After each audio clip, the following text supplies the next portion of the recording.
خوشگوار بات ہے.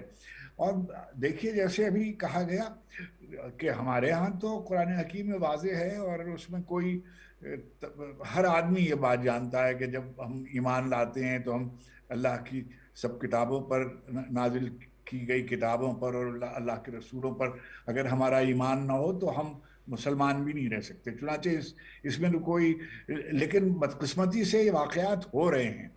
اچھا یہ واقعات ہو رہے ہیں ان کے روکنے کے لیے صحیح کرنا چاہیے اور اس کی بنیادیں تلاش کرنی چاہیے. آخر یہ ایک دن میں یہ سب نہیں ہو جاتا.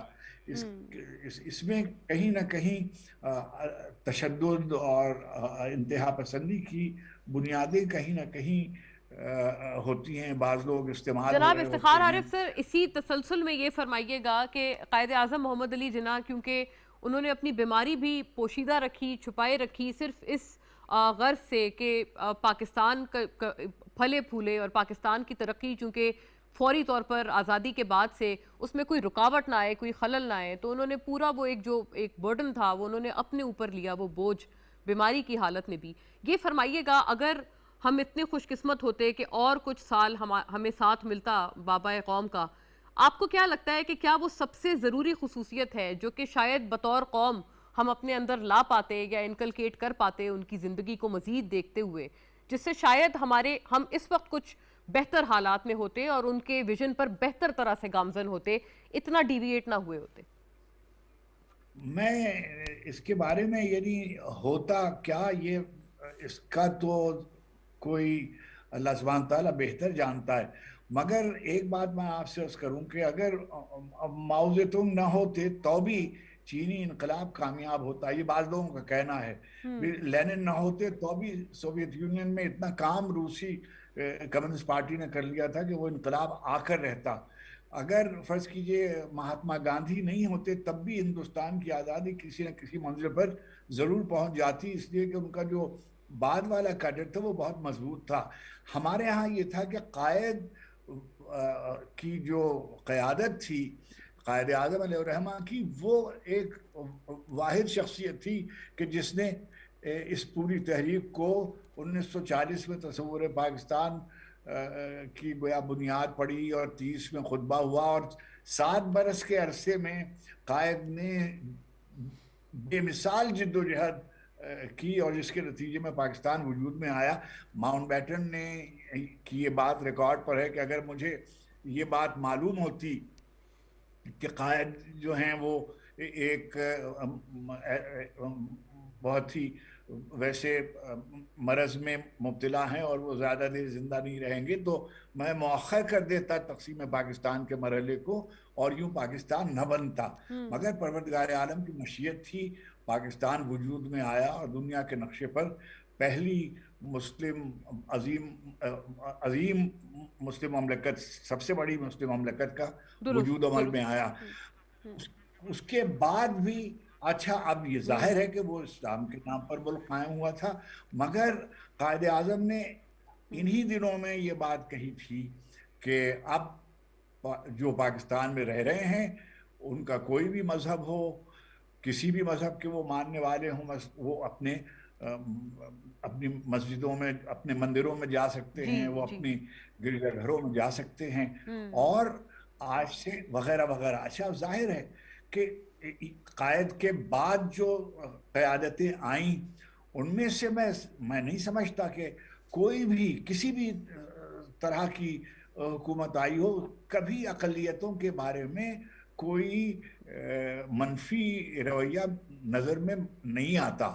مگر اب یہ ضرور ہے، یعنی یہ بات کہنی چاہیے کہ یہ جو واقعات ہو رہے ہیں پے در پے ہو رہے ہیں، یعنی صرف یہی واقعہ نہیں اور بھی جو دوسرے واقعات ہوئے ہیں بالکل خواتین کے سلسلے میں. اب مثلا خواتین کے بارے میں کیا قائد کا نظریہ واضح نہیں تھا، ظاہر نہیں تھا؟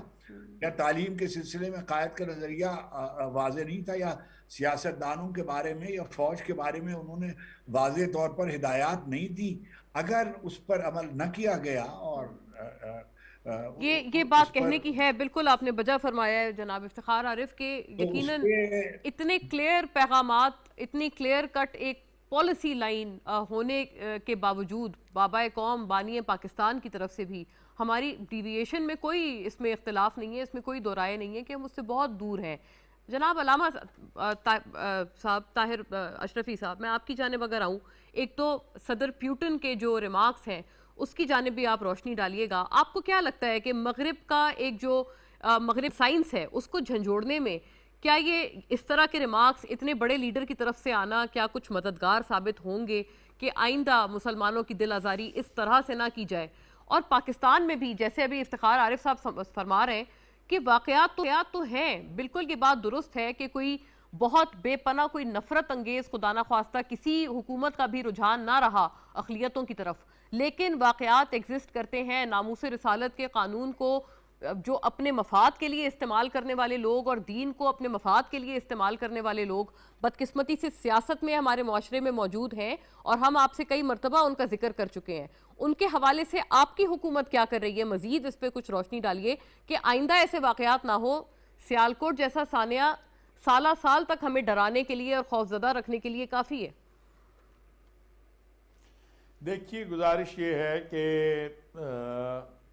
آپ کے ہاں یہ جو بیماری ہے تھوڑی ہے یا زیادہ ہے، اس کو تقریباً 40 سال لگ گئے ہیں، اور اس میں ہر کسی نے، یہ ہوتی ہے نا چھت چنگاری، پھر وہ بڑی آگ بنتی ہے، اس میں ہر کسی نے اپنا اپنا حصہ ڈالا ہے. اگر ہم کہیں کہ یہ خالی مذہبی لوگوں نے کر دیا یا خالی سیاسی نے کر دیا یا خالی صحافتیوں نے کر دیا، سب نے اپنا حصہ ڈالا.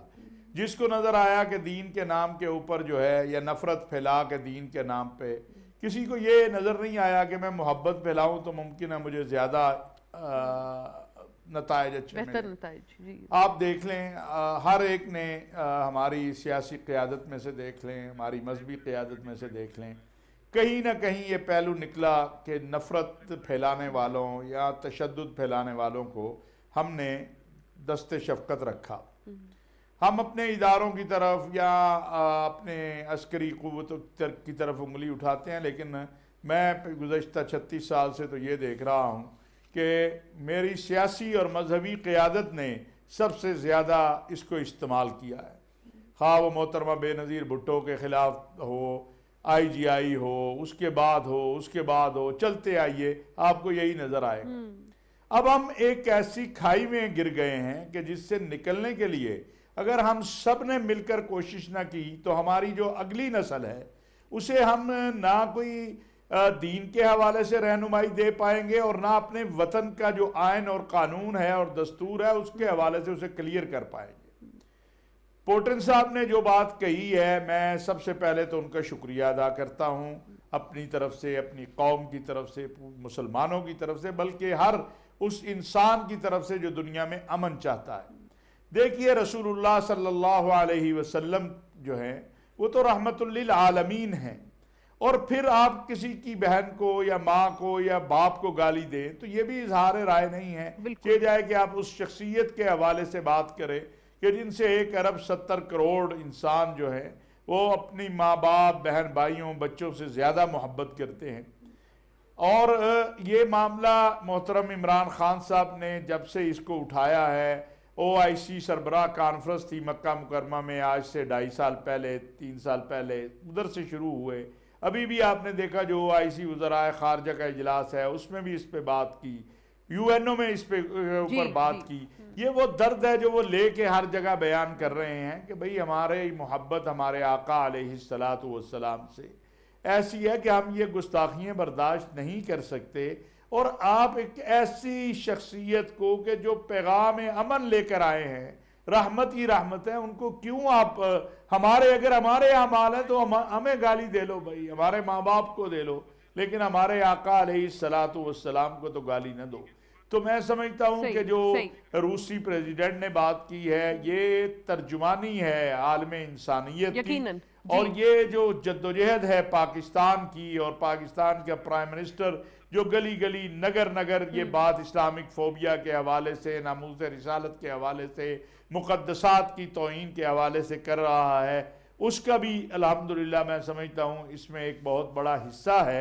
اور یہ بات انشاءاللہ تعالیٰ اب اس طرف جا رہی ہے کہ عالمی سطح کے اوپر اقوام متحدہ سے ایسی قانون سازی ہو جائے کہ جو آسمانی کتابیں ہیں، انشاءاللہ دراصل تو یہی حصول اس کا ہونا چاہیے کہ آگے جا کر الٹیمیٹلی ہم کوئی قانون سازی باقاعدہ طور پر کرا پائیں، اور یہ بھی امید ہے کہ آپ کی حکومت جو آپ کہہ رہے ہیں سالہ سال سے جو مذہب کے نام پر اپنے آپ کو مفاد پہنچانے کا سلسلہ ہے وہ رکے، اور آپ کی حکومت کو اس میں بھی کچھ سحر حاصل کوئی ایسا قدم اٹھائے کہ آئندہ نہ ہو۔ افتخار صاحب، آپ سے مختصراً اگر میں پارٹنگ سینٹنس آپ کا پارٹنگ جملہ اگر میں آپ سے مانگوں، کیونکہ مجھے بریک کی جانب بھی پڑنا ہے۔ اگر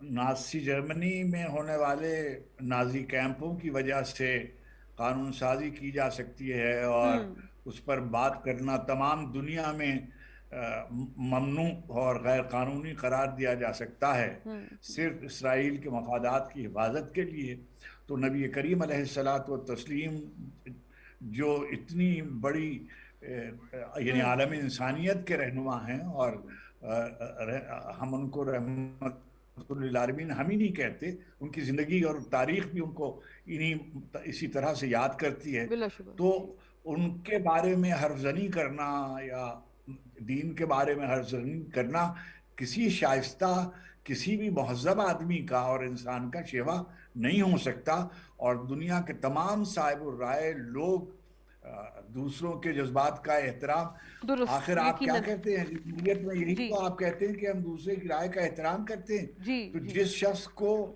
اتنے لوگ محبت سے اپنے دلوں میں اپنے ماں باپ سے زیادہ، زندگی سے زیادہ عزیز رکھتے ہوں، اس کے بارے میں کوئی آپ ناشائستہ بات کہیں، نامناسب کہیں، یہ اچھی بات نہیں ہے۔ درست آپ نے افتخار عارف صاحب اور جناب علامہ طاہر اشرفی ہمارے ساتھ تھے، اور ناظرین اتنے سحر حاصل پیغامات ہمیں دونوں حضرات کی طرف سے موصول ہوئے، بس یہی امید ہے کہ اگر ایک ذہن بھی تھوڑا سا بھی اس معاملے میں متاثر ہو پایا تو ہم سمجھتے ہیں کہ ہم نے اس میں اپنا مقصد پورا کیا ہے۔ بریک کی جانب بڑھتے ہیں کوئکلی اور واپس آتے ہیں۔ اسٹے ود اس۔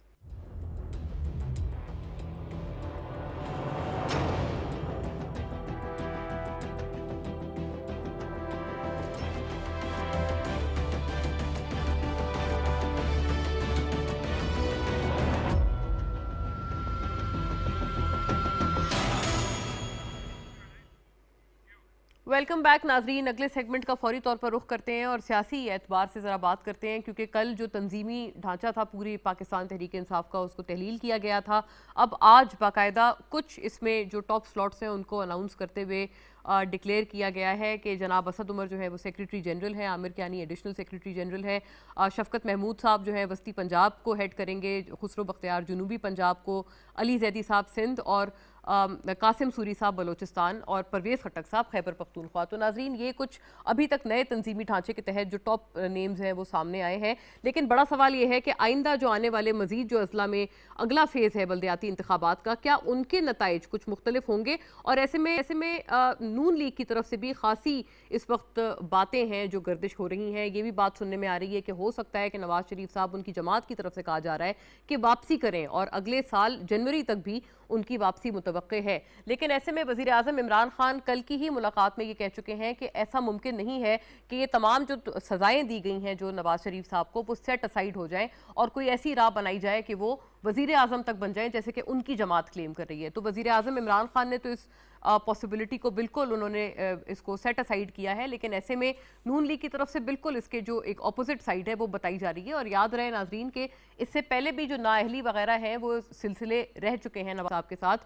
2013 میں ان کے وزیر اعظم بننے سے پہلے بھی یہ تمام معاملات رہے ہیں، بلکہ ہائی جیکنگ وغیرہ کے کافی سنگین کیسز بھی نواز شریف صاحب کے حوالے سے رہے ہیں، لیکن ان کو یقیناً سیٹ اسائیڈ کرتے ہوئے ہم نے دیکھا ہے۔ اب اس وقت کس کروٹ کے تمام چیزیں بیٹھتی ہوئی نظر آتی ہیں، اس کے اوپر بات کریں گے، اور اس سیگمنٹ میں میرے ساتھ ہیں جناب آفتاب جہانگیر، ممبر قومی اسمبلی پاکستان تحریک انصاف، پارلیمانی سیکریٹری۔ بہت شکریہ آفتاب صاحب بذریعہ ٹی وی یو ہمیں کراچی سے جوائن کر رہے ہیں۔ اور ناظرین جناب سینیٹر رانا مقبول احمد ہمیں جوائن کر رہے ہیں بذریعہ اسکائپ، آپ لاہور سے ہمارے ساتھ تشریف فرمائیں۔ بہت شکریہ سینیٹر رانا مقبول اور جناب آفتاب جہانگیر، آپ دونوں کی موجودگی کے لیے۔ بات کا آغاز اگر میں آپ سے کروں سینیٹر صاحب، آپ بتائیے گا ان باتوں میں اب ہم کتنا سمجھیں، کتنا وزن ہے، کیونکہ آپ کی طرف سے بار بار یہ کلیم کیا جا رہا ہے کہ کچھ واپسی متوقع ہے، اور کیا وہ اسی صورت ہوگی جب آپ سمجھیں گے کہ یہ جو سزائیں ہیں وہ